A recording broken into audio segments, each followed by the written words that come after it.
my name is Dinh, and I am an international personal and professional coach.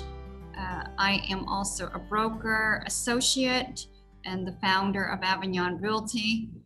Today, I will be leading your training for the 1 to 4 family residential contract for resale.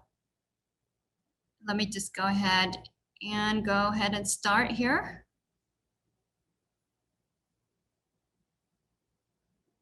So again, I will be training you on the 1 to 4 family residential contract. It's for resale. And my recommendation is to do complete work when you are filling out the contract. Make sure that if you are a new agent or you haven't been doing real estate for a while, that you read over the contract 3 times. Also look up the words that are not familiar, that you're not familiar with. Definitely reach out to your mentor for questions, get clear where you're not clear, and have your mentor look over your work before you submit your offer, or before you, if you're representing the seller, that you have your mentor look over before you send it back to the buyer's agent. Now we're going to go to the contract. This contract is promulgated by the Texas Real Estate Commission, TREC. It's only for residential resale. It's not for use of condominium transactions. I'm going to go through paragraph per paragraph. First paragraph, number 1 is parties. The parties to this contract are the seller and the buyer. And sellers agree to sell and convey to buyer, and buyer agrees to buy from seller for the property defined below. So where there's a space right here for seller, you want to put the seller's name. Here's a space for the buyer, you want to put the buyer's name and make sure that's their legal name that they want to use on the deed and throughout the purchase. Then we have the property, that's paragraph 2. There's 5 subsections. There's the land, improvements, and accessories are collectively referred to as the property. For section A, you have the land, and you can get this information from the property tax record. You can verify that in the listing and with the seller's agent if you need support or work with your mentor. Then section B is improvements. This is a section to actually distinguish what are the improvements. The house, garage, and all fixtures and improvements attached to the above described real property, including without limitation the following permanently installed and built-in items. And then you have subsection accessories. And this gives you an idea of what are the following described related accessories, if any: window air conditioning units, stove, fireplace screens, curtains and rods, etc. Then you have exclusions. So if there's any improvements accessory that will be retained by seller, must be written here in section D, exclusions. Then you have reservations. If there's any reservation of oil, gas, or other minerals, water, timber, or other interests is made in accordance with an attached addendum. So if there's any oil or gas or other minerals, right, that the seller wants to retain, there's a separate addendum for that. Now we're going to move on to paragraph 3, sales price. So A is actually the cash portion of sales price payable by buyer at closing. The cash portion of the buyer will bring to the closing needs to go here. Section B, sum of all financing described in the attached. So the financing could be coming from a third-party financing or loan assumption or seller financing. That amount will go into section B. And then C is the sales price. It's a sum of A and B. So that's paragraph 3, sales price. Then you have license holder disclosure. Texas law requires a real estate license holder who is a party to a transaction or acting on behalf of a spouse, parent, child, business entity in which the license holder owns more than 10%, or a trust for which the license holder acts as a trustee, of which the license holder or the license holder's spouse, parent, or child is a beneficiary, to notify the other party in writing before entering into a contract of sale. So this is where, if that apply to you as a license holder, then you need to disclose here. That's paragraph 4. Now we're going to move on to paragraph 5, earnest money.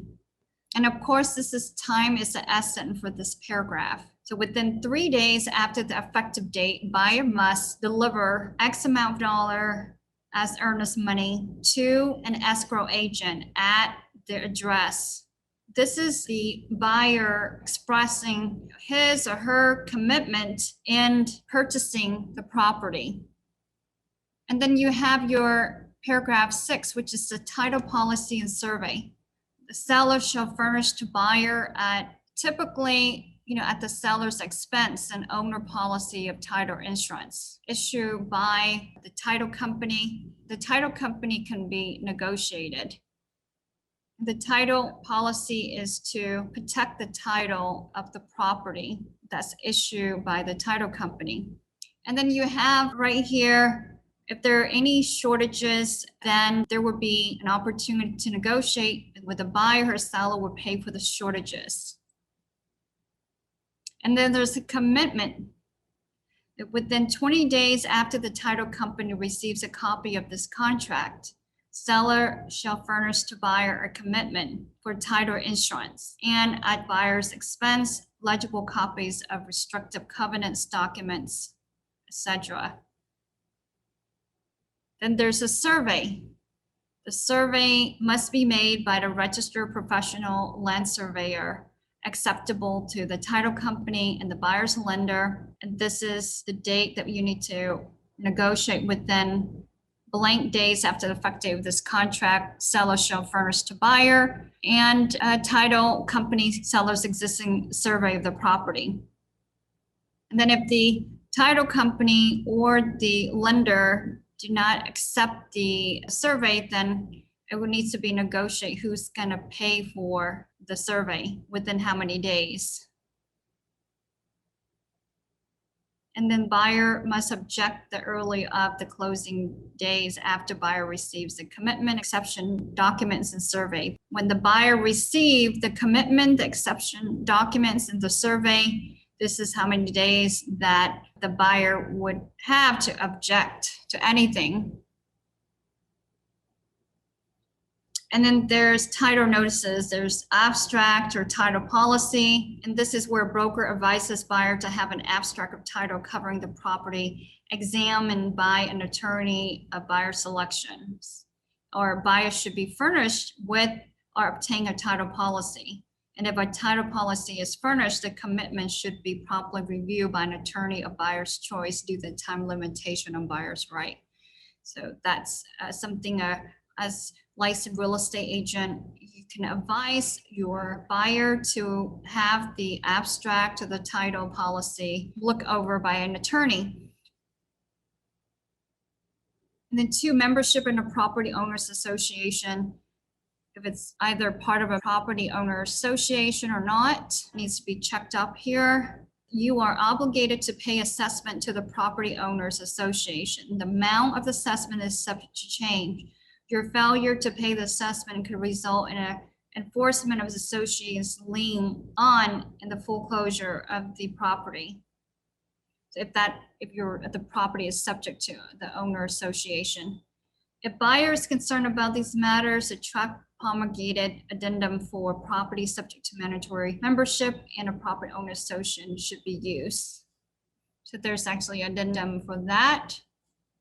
And then we have statutory tax district. If the property is in a statutory tax district, this needs to be disclosed to the buyer. If the property involves tide waters, then this needs to be disclosed to the buyer. Same thing with annexation. The seller would disclose this to the buyer is applicable.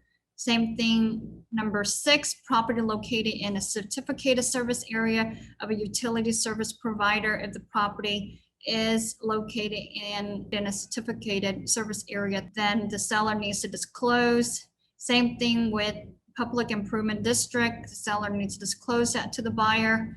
If there's any transfer fee, then that needs to be made known to the buyer. Same thing with propane gas system service area. If the property is located in a propane gas system area, knowing area, then the seller needs to disclose that. Same thing for number 10, notice of water level fluctuations. If the property adjoins an impoundment of water, including a reservoir or lake, this needs to be disclosed to the buyer. Property condition, section A, this is about access, inspection, utilities. The seller shall permit the buyer or buyer agent to access the property at a reasonable time. And then buyer may have the property inspected by inspector, selected by buyer, and licensed by TREC. B, a seller's disclosure notice pursuant to 5.08008 Texas Property Code. If the buyer has received the seller disclosure, then you would check right here, number 1. If the buyer has not received the notice, then if you represent the buyer, then within how many days after the effective date of this contract, the seller shall deliver the notice to buyer. And there are, seller who is not required to furnish the notice under the Texas Property Code. And you would check number 3. And then there's section C, seller's disclosure of lead-based paint and lead-based paint hazard. This is required by federal law for a residential dwelling constructed prior to 1978. The seller disclosed about lead-based paint and lead-based paint hazards. Then there's acceptance of property condition as is. When you're working with a buyer, you're putting in the offer, you're going to select number 1, buyer accept the property as is. And then there's a section in this contract where you can negotiate a time to do the inspection, come back if there's any repairs that needs to be done, and negotiate with the seller. There's an opportunity to do that. Lender require repairs and treatments, that's E. And then completion of repairs and treatments, section F. And then if there's any environmental matters that the seller needs to disclose to the buyer, there's a separate addendum for that. And then there's H, residential service contract. The buyer may purchase a residential service contract from a residential service company licensed by TREC. And this is where it's like a home warranty, and it could be negotiated, a seller to pay for a certain policy, and there's various policy that you can buy, and this is a conversation that both the buyer and the seller will need to work out. And then in bold, purchase of a residential service contract is optional. Similar coverage may be purchased for various companies authorized to do business in Texas. And then there's a broker fees. All obligations of parties for payment of broker's fee are contained in a separate written agreement. And then there's paragraph 9, closing. This is what it looks like. The closing of the sale would be on or before. You want to put a date here. And then at closing, these are things that need to happen. And section 10, possession. The buyers gets possession of the property upon closing and funding, or according to a temporary residential lease. Then in bold, it says consult your insurance agent prior to change of ownership and possession because insurance coverage may be limited or terminated. The absence of a written lease or appropriate insurance coverage may expose the party to economic loss. So here in section B, it spells out the leases, if there's a temporary lease between the parties. Paragraph 11, special provisions. In this area, you assert only factor statements and business detail applicable to the sale. And TREC rules prohibit license holders from adding factual statements or business detail for which a contract addendum, lease, or other form has been promulgated by TREC for mandatory use. So you don't need to put anything here that there's actually an area in this contract that you can put in or there's an addendum for. Paragraph 12, settlement and other expenses. So the following expenses must be paid at and prior to closing. And this in section B, you want to put that amount here. Also, make sure that you have all these pages where there is a required initial for identification by buyer and seller. You make sure that they initial. And then if there's a contract concerning property address, wherever there is a place for you to put in the address and put that address on top of the page. Paragraph proration, you will work with the title company to see how the taxes will be prorated and what the seller is going to owe or the buyer. The title company can work with the parties to get that resolved for proration of taxes. Casualty loss. If any part of the property is damaged or destroyed by fire or other casualty after the effective date of the contract, then the seller shall restore the property to its previous condition. Right? And then it spells out here what happened. The buyer can terminate the contract, get the earnest money back. And then from that, we have paragraph 15, which is default. So if the buyer fails to comply with this contract, the buyer will be in default and seller may enforce specific performance. The same thing, the buyer can also do that, enforce specific performance against the seller. There's mediation, attorney fees, like a buyer, seller, listing broker, or other broker, escrow agent who prevails in any legal proceeding related to this contract is entitled to recover reasonable attorney fees at all costs of such proceeding. And then there's escrow. The escrow agent is not a party to this contract and does not have liability for the performance or non-performance of any party to this contract. Then paragraph 19, representations. All covenants, representations, and warranties in this contract survive closing. If any representation of seller in this contract is untrue at the closing date, seller will be in default. 20 is a federal tax requirement. If a seller is a foreign person as defined by Internal Revenue Code and its regulation, there's an amount that the buyer needs to withhold and pay to the IRS. Paragraph 21, notices. All notices from one party to another must be in writing or effective when mailed to, hand delivered at, and transmitted by fax or electronic transmission as follows. So this is where the buyer and seller needs to disclose their information so that the lender and people involved in this purchase can be able to reach them. And then these are all the addendum. This contract contains the entire agreement of the parties and cannot be changed except by their written agreement. Addenda, which are part of this contract, are. Just a reminder again, make sure you have the buyer and the seller initial, property address of the property on top of any page that's required that.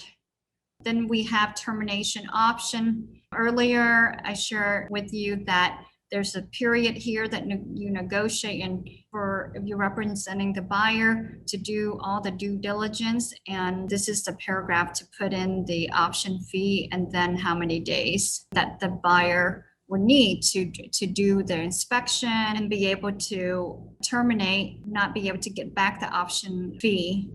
And that just give the buyer an opportunity to do all the due diligence. And then if the buyer decides to go forward, then of course, make sure the option fee will be credited to the sales price at closing. This paragraph, the termination option, time is of essence for this paragraph, and strict compliance with the time for performance is required. Paragraph note 24, consult an attorney before signing. TREC rules prohibit real estate license holders from giving legal advice. Read this contract carefully. If the buyer has an attorney or seller has an attorney, their information will go here. Once both parties initial and signed and this contract is complete, then the last party would, as an agent, whoever you're working with, the buyer, the seller, you want to put the effective date here. You want to let the other party know that you did that. Give them a copy, have the buyer and seller sign here. And then broker information would go here. And this is where you will need the option fee receipt, the earnest money receipt, the contract receipt, the additional earnest money receipt. So all of that needs to be complete. So that is your, that is just a really brief overview of the 1 to 4 family residential resale contract. Again, I request that you work with Van, who is the broker, and your mentor to get clear if there's anything unclear. Read over this contract as at least 3 times. Look up words that you're not familiar with. And so thank you. It's been great doing this overview training with you.